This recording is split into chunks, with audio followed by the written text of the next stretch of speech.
vi har om eksponentielle funktioner, og vi bruger sætning 13. For en eksponentiel funktion, f(x) er lige med b gange a x, gælder, at hvis den uafhængige variabel x får en tilvækst på 1, bliver den afhængige variabel y ganget med faktoren a. Og så til beviset.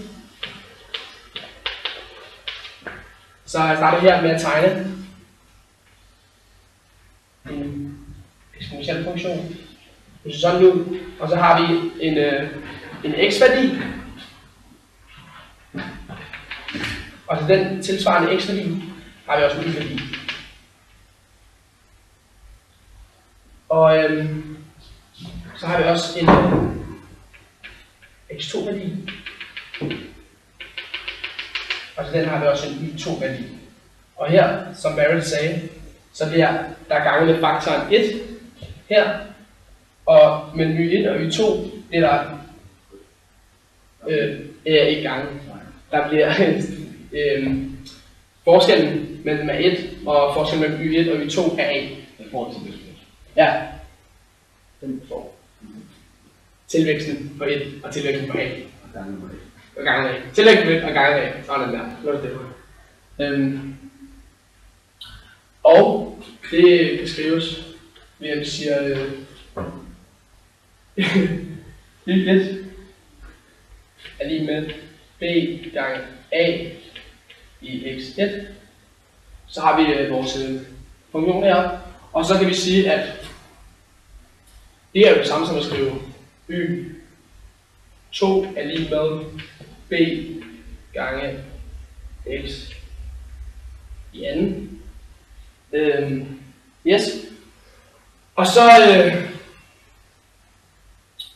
fordi vi ved, at x2 er det samme som x1 plus 1, så skriver vi bare her, y2 er lige med b gange a x1 plus 1. Og så skriver vi bare så skal vi bare have det til at gå op. Have det til at gå op, og det skriver vi her b gange ax1 gange a1. Og så fordi at b gange ax i 1 er det samme som y1, som bliver stået heroppe, så må vi bare gerne skrive y1 og skrive a. Og det er så y2.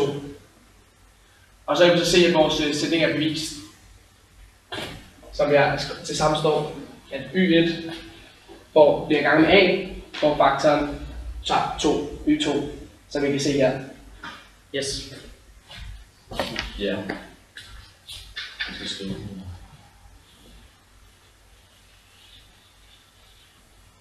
Det som Andreas har forklaret, det kan også beskrives på en kortere og lettere måde at forstå. Så sådan her. X plus 1, det er x plus 1, og y gange a. Ja, det vil være a gange.